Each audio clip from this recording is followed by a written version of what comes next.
Before Rome ruled the world, before legions marched and emperors rose, there were gods, powerful, passionate, and ever watchful.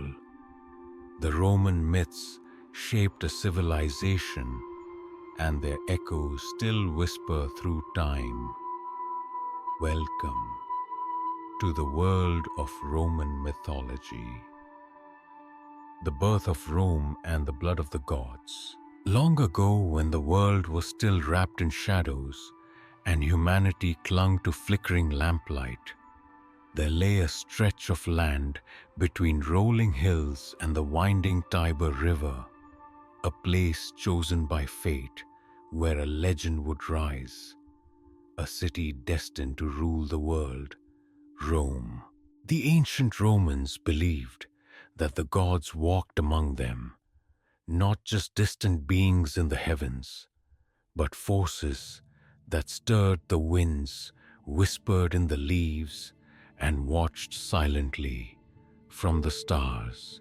At the head of them stood Jupiter, king of the sky, wielder of thunderbolts and protector of Rome itself.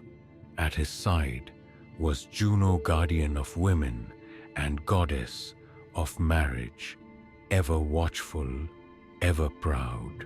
And watching from behind the veil of wisdom was Minerva, goddess of learning and craft, whose spirit stirred in every chiseled stroke, every carved stone, and every whispered lesson.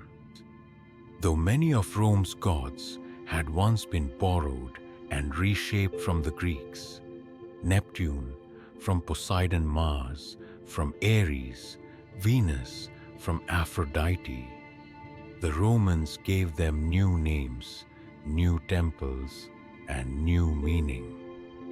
But not all deities came from across the sea.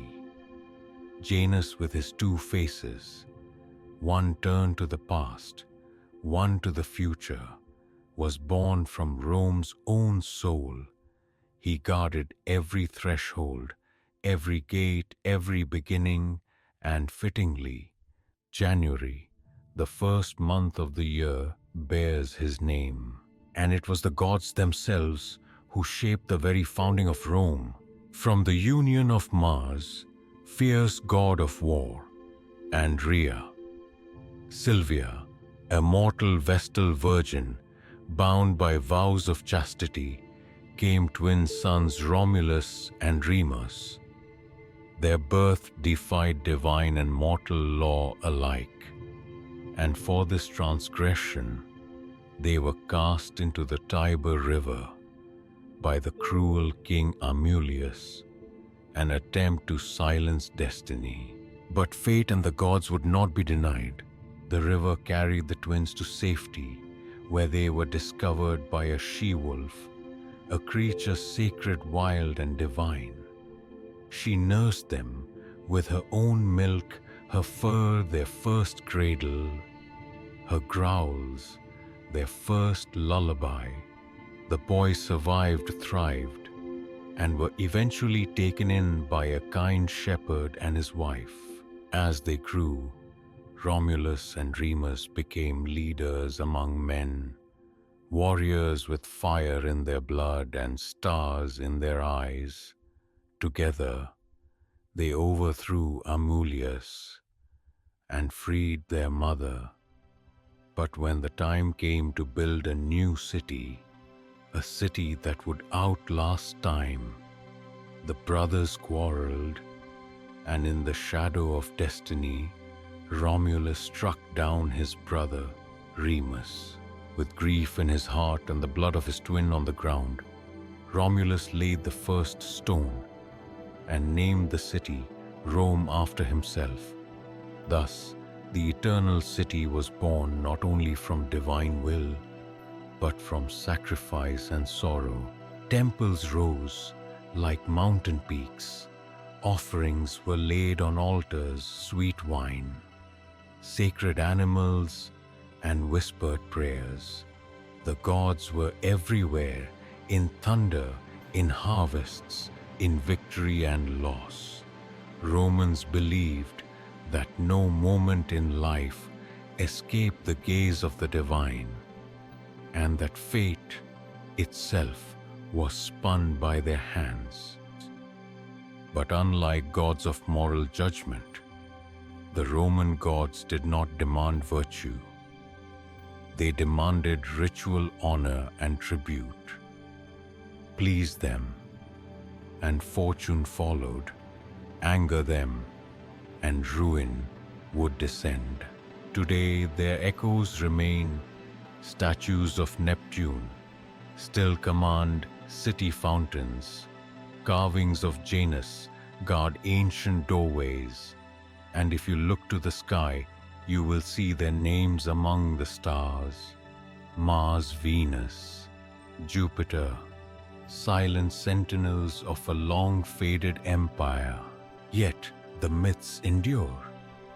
Because Rome was never just a city. It was a promise, a legend, a divine spark set aflame by the will of gods and carried forward by mortals brave enough to seize destiny. The Roman Kingdom, the age of the 7 kings. From the blood of Remus and the vision of Romulus, Rome took its first breath and entered the age of kings. After Romulus vanished into the heavens and became the god, Quirinus' Rome did not fall silent.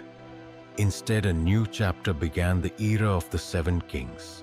Each king carved his mark into the soul of the city. Romulus, the founder, formed the first legions and created the Senate, Numa Pompilius. His peaceful successor brought religion and order, teaching Romans to respect the gods with fire and ritual rather than sword and conquest. Then came kings like Tullus Hostilius, who returned to war and expanded Rome's influence, and Ancus Marcius, who built Rome's first bridge across the Tiber and founded the port city of Ostia. But power has always bred ambition.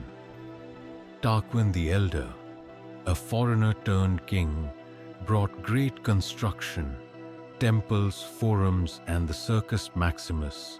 Servius Tullius reformed Rome's class system and gave the people a voice.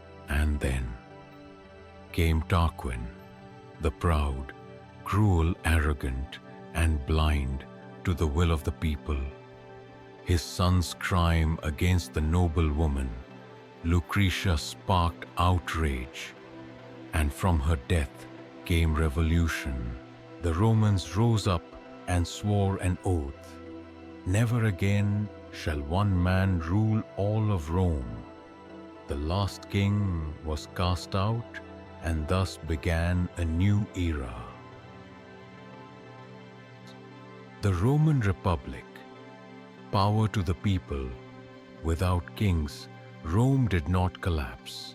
It evolved. Power shifted not to emperors, but to the people, or so it seemed. In 509 BCE, Rome became a republic, no longer ruled by kings, but by the voice of its citizens, or at least its elite. 2 consuls were elected each year, balancing each other's power, and above them all stood the mighty Senate, a council of elders from noble families. But the Republic was far from equal. The patricians, Rome's aristocrats, held nearly all the power, while the plebeians, the common people, struggled for representation. A long, bitter struggle unfolded, the conflict of the orders. It led to reforms, the creation of the 12 tables, the first Roman laws, and the right for plebeians to elect their own officials. As Rome grew from a city to a rising power, it waged war after war. It conquered neighboring tribes, stood against the mighty Carthage in the Punic Wars, and faced Hannibal's elephants crossing the Alps. Heroes rose and fell. Cincinnatus, who left his plough to save the Republic and returned to his farm after victory. Scipio Africanus, who defeated Hannibal at Zama. But with expansion came greed. Generals grew more powerful than the Senate civil war, tore Rome apart, and when Julius Caesar crossed the Rubicon, the Republic's fate was sealed. The Roman Empire, from republic to eternal rule. Rome bled to be reborn. From its ashes rose an empire that would shake the world. After the assassination of Julius Caesar, chaos reigned, but from it emerged Octavian Caesar's heir, soon to be known as Augustus, Rome's first emperor. The Republic was dead. In its place stood an empire, crowned not by gold, but by power, masked as peace. Under Augustus, Rome entered the Pax Romana, a golden age of prosperity, order, and unmatched might. Roads spanned continents, aqueducts carried water to marble cities, and legions marched under the eagle to the ends of the known world.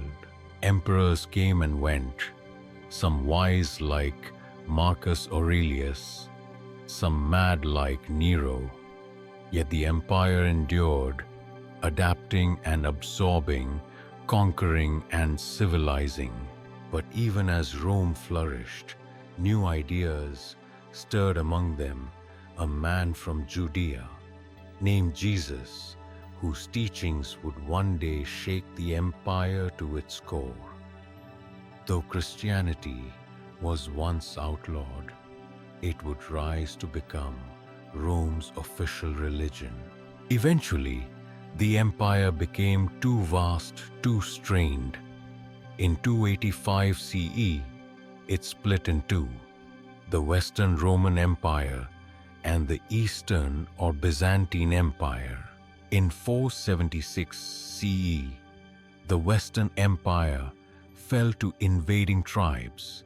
The Eternal City was no longer the ruler of the world, but Rome's story was far from over. Legacy of Rome. The empire that never died. Empires fall, legends fade. But Rome echoes in every stone, every law, every word we speak today. Though its armies no longer march, the spirit of Rome lives on. Roman law became the blueprint for modern legal systems.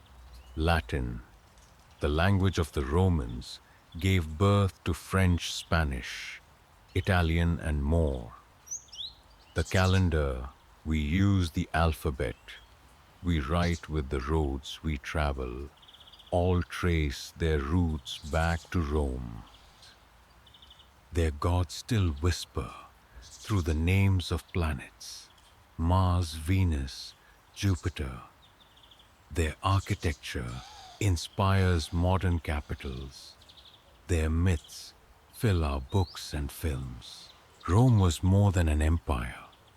It was an idea that civilization, no matter how flawed, could build something greater than itself.